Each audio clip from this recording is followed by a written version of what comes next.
ठीक आहे. आज आपल्या ऑर्गॅनिक वाला या युट्यूब चॅनलवरती ऑर्गॅनिक स्पेक्ट्रोस्कोपी पार्ट 5 मध्ये आपण आज न्यूमेरिकल पार्ट आणि आपला जो शेवटचा जो राहिलेला आहे तो म्हणजे आपला थेरॉटिकल पार्ट म्हणजे आपला instrumentation of nuclear magnetic resonance हा पार्ट आज आपण कव्हर करणार आहोत. ठीक आहे. आतापर्यंत आपला बेसिक झालेला आहे, प्रिन्सिपल झालेला आहे, सिलेक्शन रूल आपला NMRचा म्हणजे आपला nuclear magnetic spectroscopy selection rule झालेला आहे. नंतर आपला लार्मर फ्रिक्वेन्सी म्हणजे न्यूक्लिअर प्रिसिजन हा पॉईंट पण आपला झालेला आहे. ठीक आहे. आजचा आपण जो पॉईंट घेणार आहोत त्यामध्ये आपण 2 ते 3 न्यूमेरिकल सोडवणार आहोत. त्यानंतर आपण थेरॉटिकलचा पार्ट आहे तो म्हणजे आपला इन्स्ट्रुमेंटेशन, त्याच्यामध्ये आपण डायग्राम आणि इन्स्ट्रुमेंटेशन ॲज इट इजच्या नोट्स आपण इथं बनवणार आहोत. ठीक आहे. तर चालू करूया. आपण पहिला प्रश्न आपण सोडवूया. जे आपले फॉर्म्युले झालेले होते, आपला जो फॉर्म्युला होता न्यूक्लिअर स्पिन टेस्टचा, तो एक फॉर्म्युला होता नंबर ऑफ स्पिन टेस्टचा त्याच्यावरती, आणि आपला गॅमा ॲब्झॉर्प्शन म्हणजे आपली फ्रिक्वेन्सी ॲब्झॉर्प्शन किती होते त्याच्यावरती आपण जो फॉर्म्युला डिराईव्ह केला. आपले 2 फॉर्म्युले डिराईव्ह केलेले आपण number off spin state 2n I plus n. n म्हणजे नंबर ऑफ न्यूक्लिआय, I म्हणजे न्यूक्लिअर स्पिन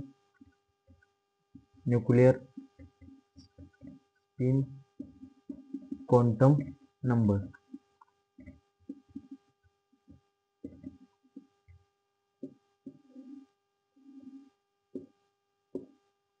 दुसरा होता आपला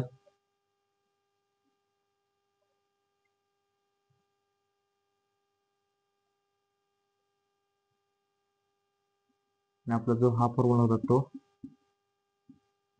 आपण 2π. हे जे फॉर्म्युला आपण 2 डिराईव्ह केले त्याच्यावरती आपण न्यूमेरिकल सोडवणार आहोत. ठीक आहे. जे आपले प्रिव्हियस इयर मध्ये जे क्वेश्चन आलेले आहेत त्याच्यावरतीच आपण तेच क्वेश्चन आपण सोडवणार आहोत. त्यानंतर आपण आपला थिओरिटिकल पार्ट आपला इन्स्ट्रुमेंटेशनचा चालू करणार आहे.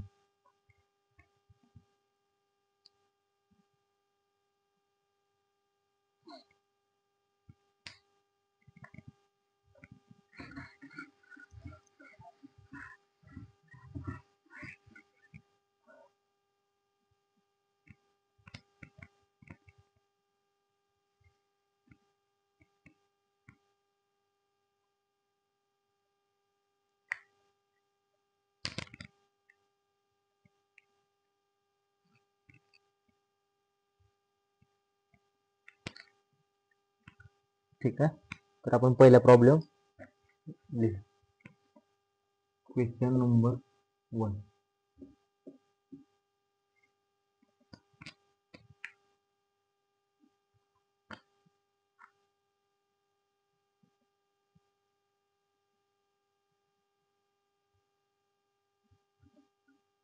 The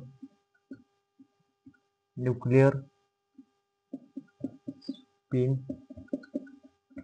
spin quantum number I of a nucleus is 3.2 when placed in external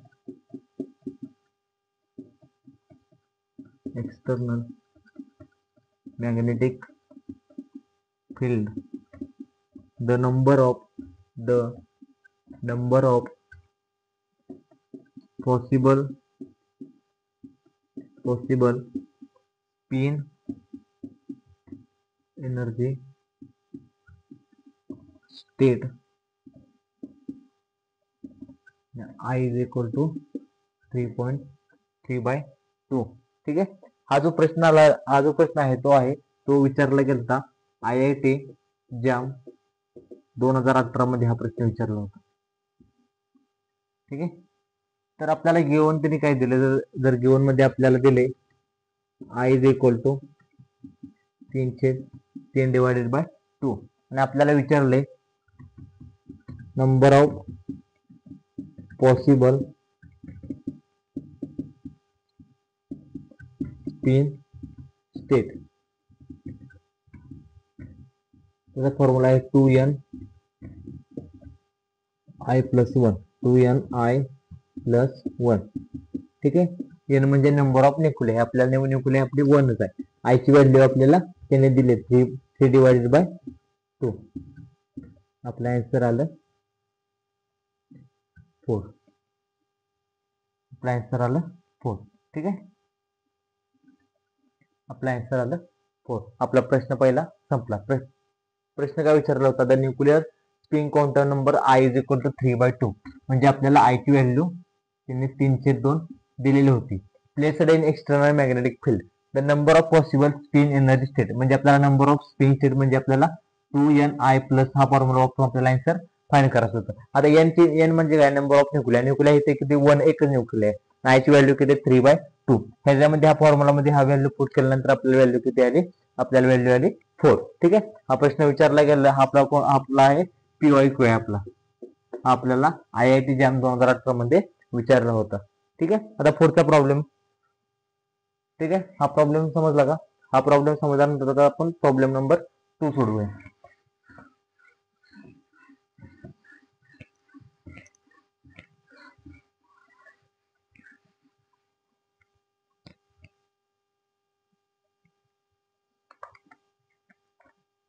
problem number 2. The magnetic field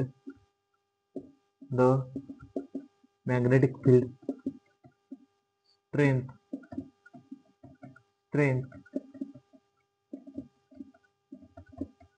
required to excited and isolated proton to higher spin state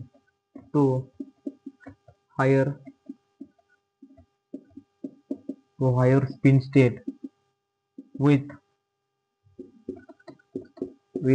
electromagnetic radiation. मी त्याला EMR असं लिहितो. with electromagnetic radiation is 3000 megahertz Tesla. Round of 2 decimal place. Round of 2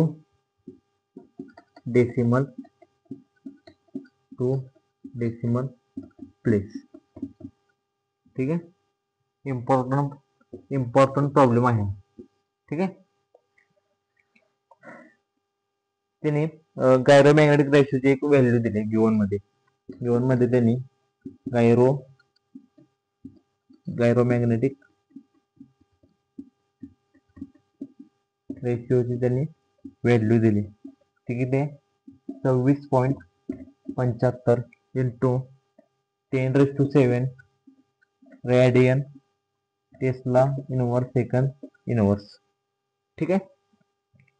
जेव्हा असे problem जेव्हा आपल्याला exam मध्ये विचारतात, आपल्या नेटच्या असेल नंतर आपल्या जामच्या एक्झाम मध्ये, तर आपल्याला पहिल्यांदा आपण क्वेश्चन हा 1 ते 2 वेळा वाचला पाहिजे प्रॉपरली.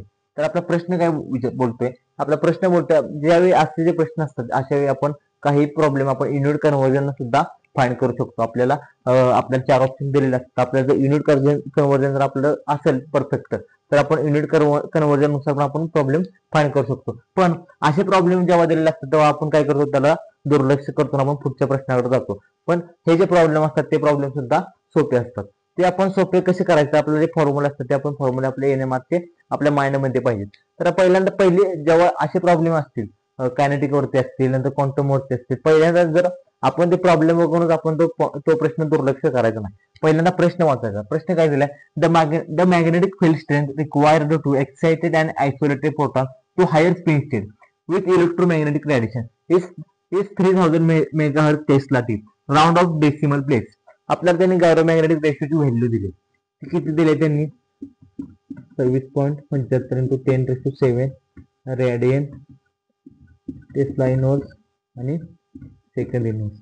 आता एक गोष्ट आपल्याला काय लक्षात येते, तर ह्याने विचारले आपल्याला मॅग्नेटिक फील्ड म्हणजे एक्सटर्नल मॅग्नेटिक फील्डची व्हॅल्यू आपल्याला फाइंड करायची.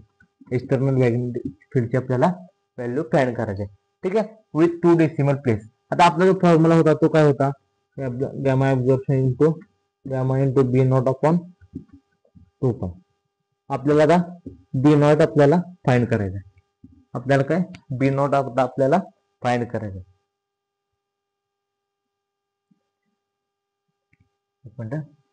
Into 2 pi.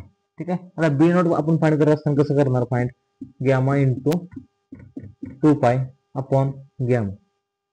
आपल्याला गॅरोमॅग्नेटिक प्रेशरची व्हॅल्यू किती दिली आहे, 26.26.75 10⁻⁷ radian into 10 into Tesla inverse into second inverse. आपल्याला मॅग्नेटिक फील्ड म्हणजे आपल्याला एक्सटर्नल मॅग्नेटिक फील्डची व्हॅल्यू इथं फाइंड करते. The magnetic field strength required to excited and isolated proton.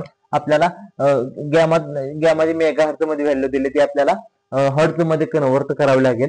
ती कशी करायची आपण, तर ती अशी करायची 3 इंटू 10⁶ इंटू 2 इंटू 3.40. आपल्याला पायची व्हॅल्यू माहिती आहे, पायची व्हॅल्यू किती असते आपली 3.14 असते. ठीक आहे. आता इथं जी व्हॅल्यू गॅमाची व्हॅल्यू दिलती आपल्याला, ती किती दिलती आपल्याला, radian Tesla inverse into second inverse मध्ये दिलती. आता इथं जी व्हॅल्यू दिली आहे आपल्याला 300 मेगाहर्ट्झ इंटू टेस्ला. आता हे मेगाहर्ट्झची व्हॅल्यू आपल्याला हर्ट्झ मध्ये कन्व्हर्ट करायची आहे. ती हर्ट्झ मध्ये मी व्हॅल्यू कशी कन्व्हर्ट केली, तर 3000 इंटू 10⁶ इंटू हर्ट्झ मध्ये ह्याची व्हॅल्यू मी कॅल्क्युलेट केली. ह्याची व्हॅल्यू मी युनिट कन्व्हर्जन ह्याची फाइंड केली. आता आपल्याला आता ही गॅमाची व्हॅल्यू इथं आपल्याला ठेवायची आणि आपल्याला बी नॉटची व्हॅल्यू आपल्याला यावरून येईल. ठीक आहे. आता आपल्याला एक्झाम मध्ये सायंटिफिक कॅल्क्युलेटर अलाउड असते. ठीक आहे.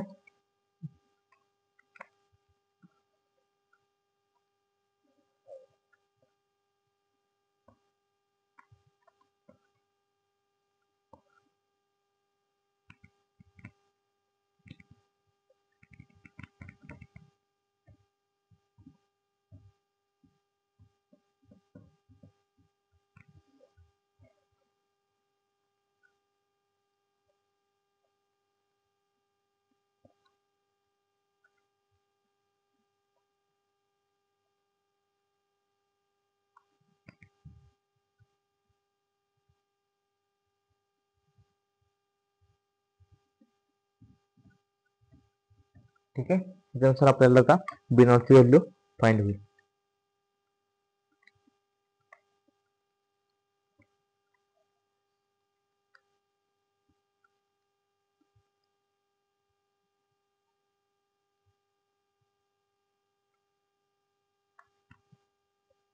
व्हॅल्यू आली आपली 7 टेस्ला.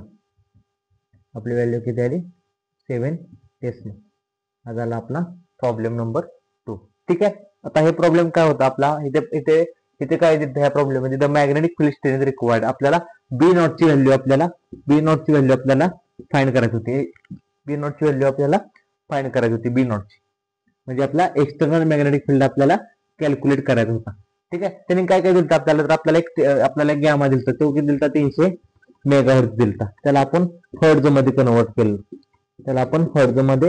असं आपण त्याला कन्व्हर्ट केलं. नंतर दुसरा गॅमा आपल्याला काय दिलता, तर त्यांनी दिलता आपल्याला 26.75 इंटू 10⁶ रेडियन सेकंड इनव्हर्स आणि टाइम इनव्हर्स. ठीक आहे. आपल्याला फॉर्म्युला जो आपल्याला माहिती होता, तो आपला फॉर्म्युला काय होता, आपल्याला gamma into B naught upon 2 pi. आता ह्याच फॉर्म्युल्याला आपण कन्व्हर्ट केलं.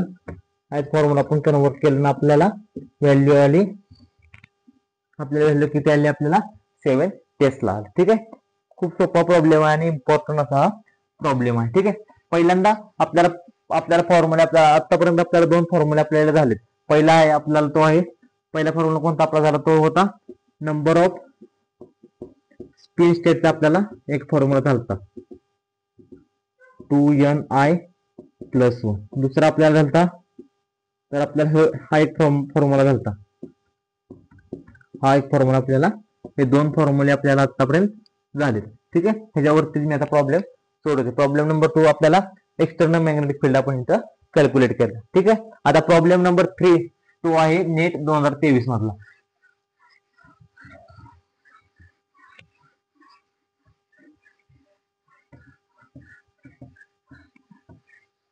खूप सोप्या सोप्या असं ऑर्गॅनिक स्पेक्ट्रममध्ये आपल्याला प्रॉब्लेम विचारला जातो. ठीक आहे, फक्त आपल्याला त्या व्हॅल्यू तिथे पुट करून आपल्याला सायंटिफिक कॅल्क्युलेटर आपल्या कॅम्प्युटरवरती पीसी वरती आपल्याला नेटच्या एक्झाम मध्ये दिलेलं असतं.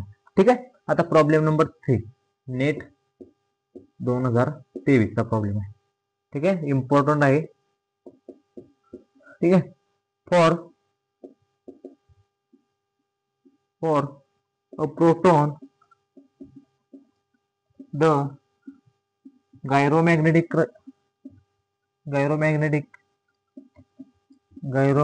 ratio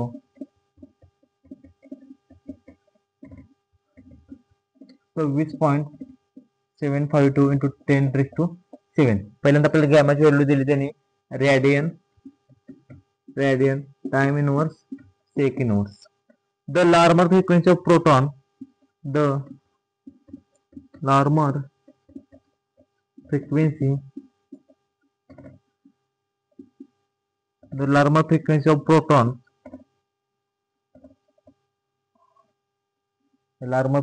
of proton, in megahertz in 21.1 tesla 21.1 Tesla.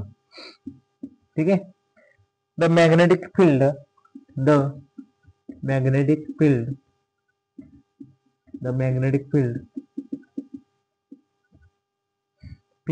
B not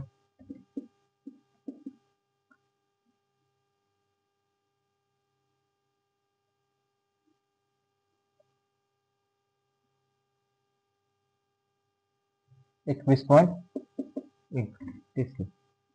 ठीक आहे, तर मॅग्नेटिक फील्ड किती दिले आपल्याला. ठीक आहे, तर गिवन मध्ये आपण लिहूया. गिवन मध्ये आपल्याला त्यांनी काय काय दिले बघा.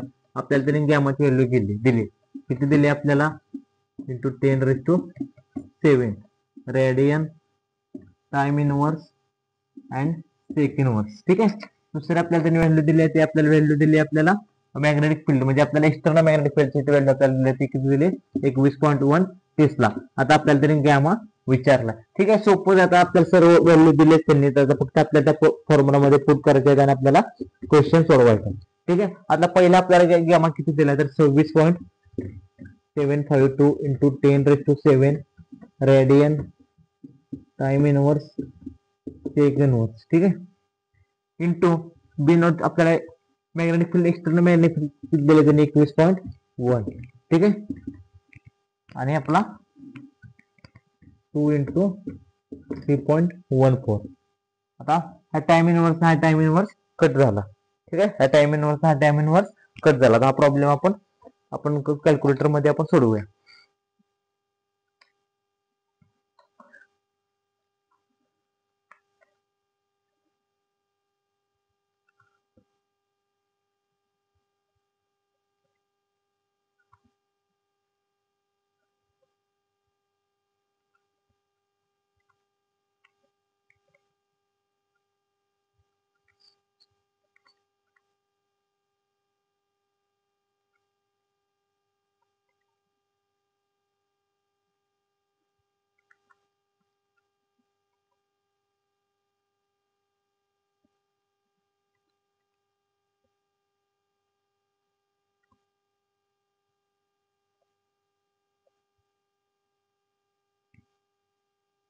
ठीक आहे, आपला आन्सर किती आलं 89.88 इंटू 10⁻⁶ म्हणजे बरोबर किती आला आपला 900 मेगाहर्ट्ज. आपला किती आला 900 मेगाहर्ट्ज. ठीक आहे, एक चेक करू आपण.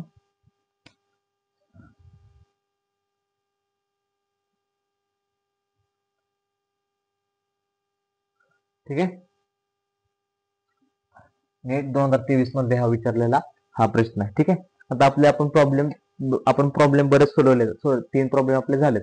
आता राहिलेले जे प्रॉब्लेम आहेत ते आपण क्वेश्चन प्रॅक्टिस मध्ये पण आपण सोडवणार आहोत. ठीक आहे, आता आपला जो लास्ट आपला जो थेरॉटिकल पॉईंट राहिला तो आपला कोणता इन्स्ट्रुमेंटेशनचा तो पॉईंट आपण संपूया. त्याच्या नोट्स इथं बनवूया आणि तो पॉईंट झाला की आपण केमिकल शिफ्ट कडे जाऊ. ठीक आहे.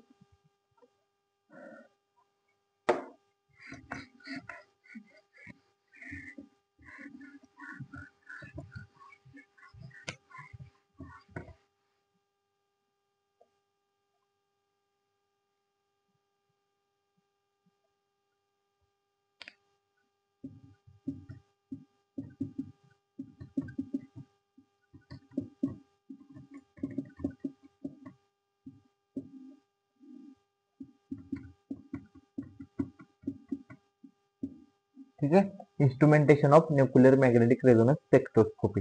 ठीक आहे, आतापर्यंत आपण आपलं काय काय झालं, आपला बेसिक झाला, प्रिन्सिपल झाला, सिलेक्शन रूल झाला, लार्मर फ्रिक्वेन्सी झाला, प्रॉब्लेम सोडवले आपण.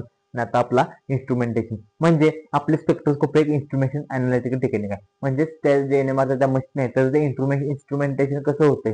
ठीक आहे, त्यासाठी हे नेटच्या एक्झाम मध्ये कधी इन्स्ट्रुमेंटेशन वरती प्रॉब्लेम प्रश्न येत नाही.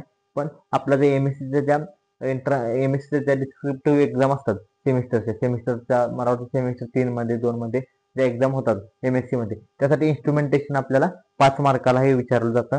त्यामुळे इन्स्ट्रुमेंटेशन महत्वाचं आहे. आता मी इथे डायग्राम ड्रॉ करून आपल्या जे इन्स्ट्रुमेंटेशनचे पॉईंट लिहिणार आहे. ठीक आहे, त्यानंतर आपण केमिकल शिफ्ट नावाचा आपला सर्वात महत्वाचा केमिकल शिफ्ट नावाचा पॉईंट आपण चालू करूया. ठीक आहे, पहिल्यांदा आपण डायग्राम ड्रॉ करूया.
ठीक आहे. हे आपले स्कीमॅटिक डायग्राम ऑफ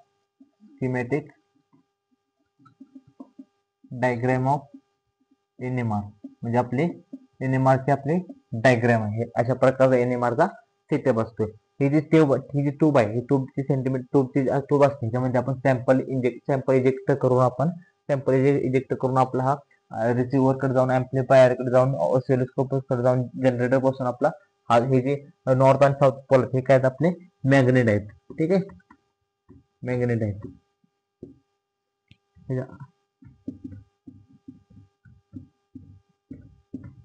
ठीक आहे, नॉर्थ आणि साऊथ पोल.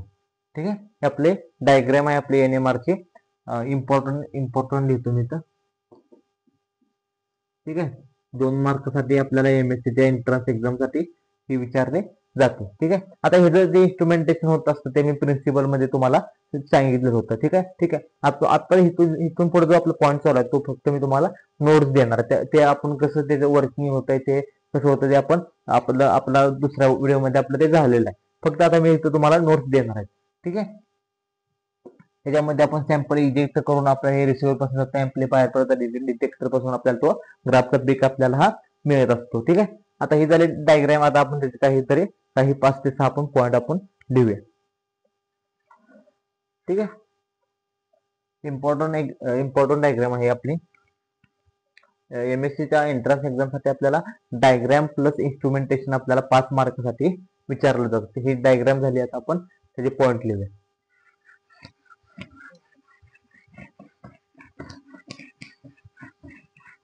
आता मी इथे तुम्हाला इन्स्ट्रुमेंटेशन वर्किंग ते कसं झालं ते मी तुम्हाला पाठीमागल्या पार्ट 4 मध्ये ते आपलं पूर्ण त्याचं झालेलं आहे. त्यामध्ये फक्त आपण पॉईंट्स आणि आपले महत्वाचे पॉईंट आणि त्याचं आपण डिस्कशन करणार आहोत. ठीक आहे,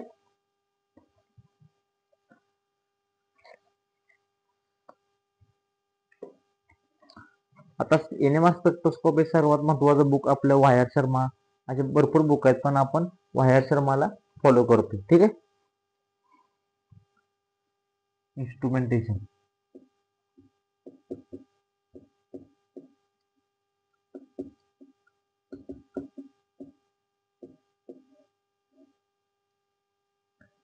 nuclear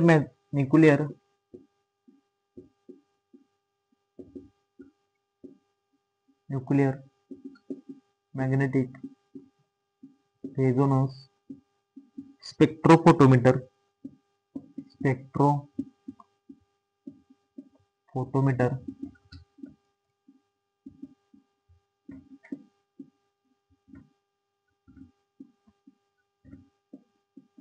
use of magnet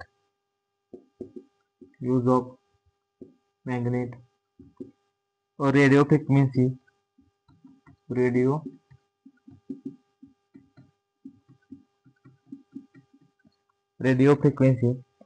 detector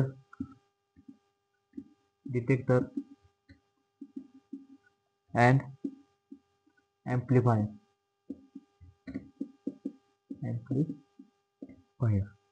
The detection system is used. The detection system is used to note the energy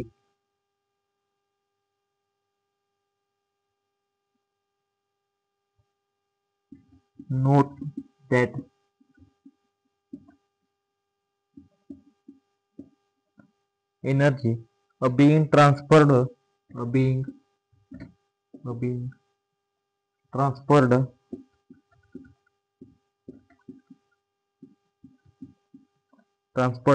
the radio frequency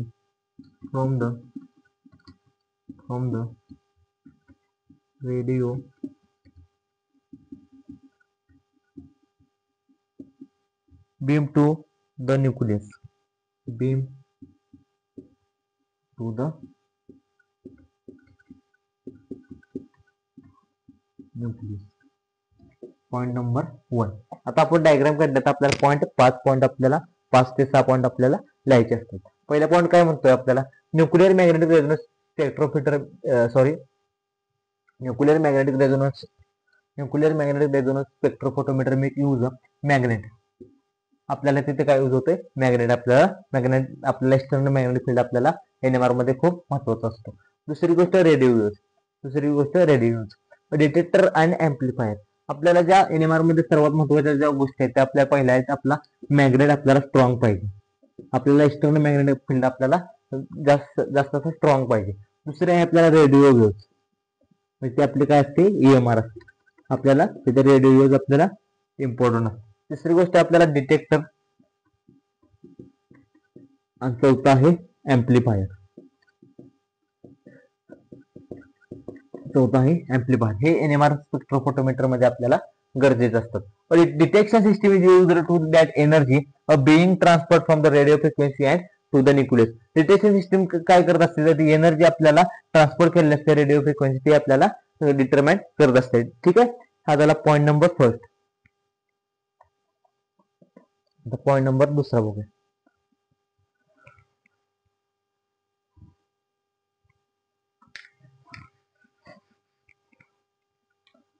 The sample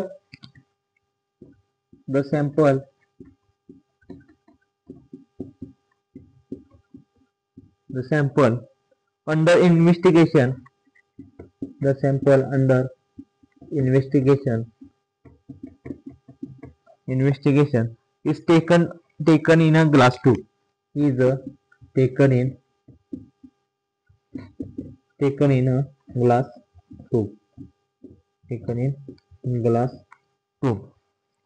Which is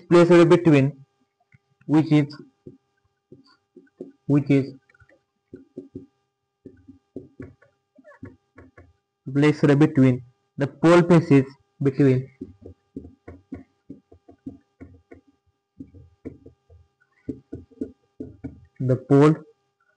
of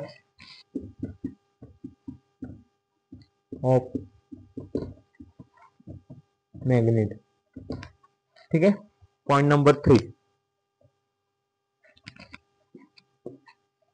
radio frequency source, radio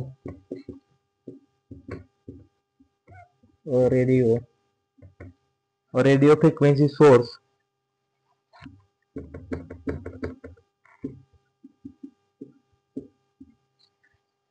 mega cycle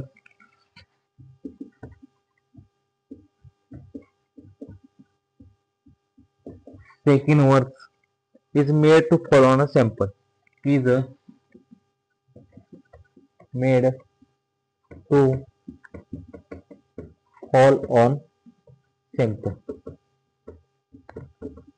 आहे. Point number 2 काय सांगतो आपल्याला, the sample under investigation. आपण जो sample, आपण solid मधला जो आपला सॅम्पल आहे, सॉलिड असतो किंवा लिक्विड मधला जो सॅम्पल आहे, तो आपण इन्व्हेस्टिगेशन साठी ठेवत असताना आपला सॅम्पल मध्ये ही ट्यूब असते, ट्यूबच्या साईडला काय असतात, मॅग्नेट असतात. हे पॉईंट नंबर 2 मध्ये सांगितलंय. तिसरी गोष्ट, सॅम्पल आपण त्याच्यामध्ये इन्व्हेस्टिगेशन करण्यासाठी ठेवल्यानंतर आपल्याला त्याच्यावरती कोणती वेव्ह पाडायची असते, आपल्याला इलेक्ट्रोमॅग्नेटिक रेडिएशन आपण पाडतो, ती कोणती आहे, आपली रेडिओ वेव्ह. हे पॉईंट नंबर आपल्याला 3 सांगते. आता पॉईंट नंबर 4 लिहूया. ठीक आहे, वरचा पॉईंट आपण, ठीक आहे. हा, पॉईंट नंबर 4 काय सांगते आपल्याला,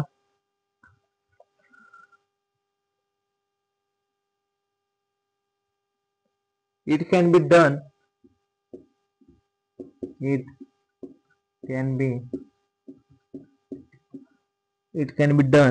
by feeding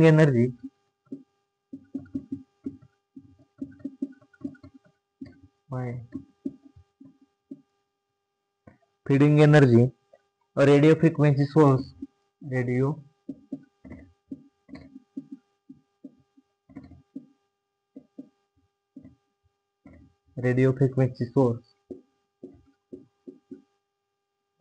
into coil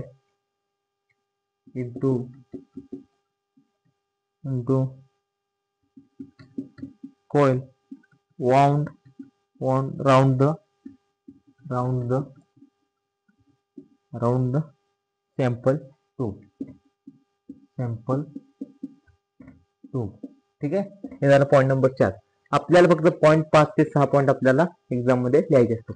ते पण आपण सोपे पॉईंट असे लिहायचे. ठीक आहे, सोपे पॉईंट आपण बनवून आपल्या जर आपल्या माइंडने जर लिहिले तरी आपण चालतात. फक्त डायग्राम ही करेक्ट बनवायची. डायग्राम झाल्यानंतर आपण पॉईंट आपले 5 ते 6 पॉईंट बनवायचे. नेटवरती कधीच आपल्याला थेरीवरती प्रश्न विचारले जात नाहीत. हा थेरी पार्ट फक्त आपल्याला एमएससीच्या सेमिस्टर एक्झामसाठी हा पॉईंट आपण लिहितो. ठीक आहे. A signal is detected. A signal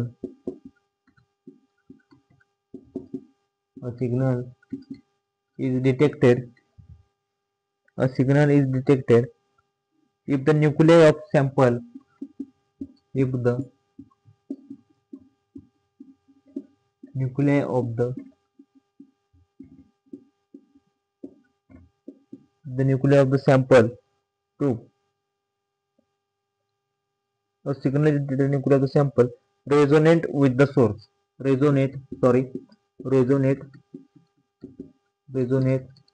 with the source. ठीक है. That is delta E energy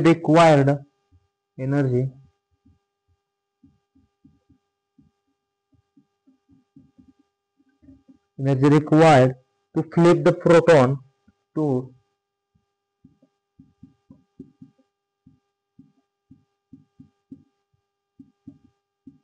flip the proton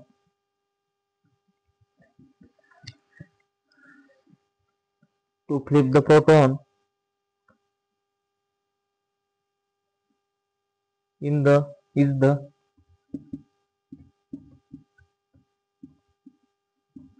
same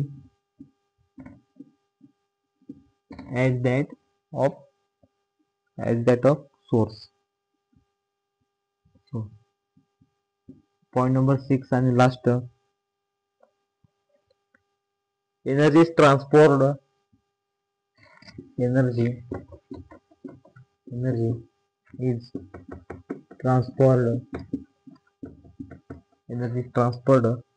from the source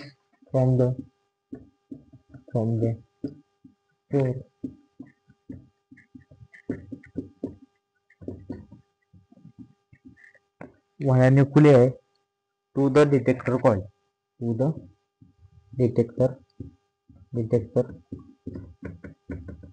detector coil. ठीक आहे. हे आपले झाले पॉईंट 5 ते 6 पॉईंट झाले. ठीक आहे. एवढे पॉईंट इनफ बसतात. आपण पहिल्यांदा प्रॉब्लेम सोडले. प्रॉब्लेम आपल्याला महत्वाचे राहील जे प्रॉब्लेम आहे आपण जे सिरीज ठेवणार आहे आपल्या एनएमआर वरती प्रॉब्लेमचे क्वेश्चन सिरीजचे त्याच्यामध्ये आपण सगळे करणार आहोत. आता त्याच्यामध्ये सर्वात महत्वाचे डायग्राम आहे. ते डायग्राम आपण पहिल्यांदा व्यवस्थित अशी ड्रॉ करायची. नंतर आपण 5 ते 6 पॉईंट आपण लिहायचे. ठीक आहे. मी आता परत एकदा रीड करतो म्हणजे आपल्याला पॉईंट आपल्याला समजते. Nuclear magnetic resonance spectrophotometer make use of magnet. ठीक है. Nuclear magnetic resonance spectrometer make use magnet और radio frequency detector and amplifier.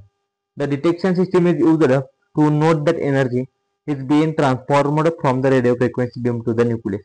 The sample under investigation is taken in a glass tube, which is placed between the pole faces of magnet. A radio frequency source gamma is equal to 60 megacycle second inverse is made to fall on the sample. ठीक है. Point number 4. It can be done by feeding energy required radio frequency source into coil wound around the sample tube. A signal is detected nuclei of the sample resonate the source. Energy required to flip the proton is same as that of source.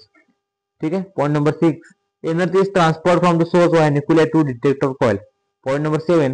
The output from the detector can be filled cathode ray, oscillograph or to a strip charge recorder after application. ठीक आहे. Last point देऊया आपला point number 7. हे आपल्या नेटच्या exam मध्ये विचारले जात नाही इन्स्ट्रुमेंटेशन वरती प्रश्न. फक्त आपल्या एमएससीच्या एंट्रन्स मध्ये हा प्रश्न आपला असतो 5 मार्कासाठी. 2 मार्काचे डायग्राम आणि 3 मार्काचे आपल्याला 5 पॉईंट आपल्याला लिहावे लागतात. Point number 7. The output from the detector can be fed to a cathode ray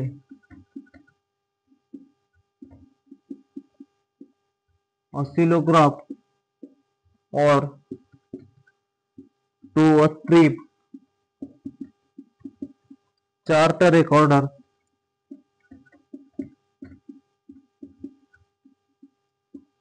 after amplification.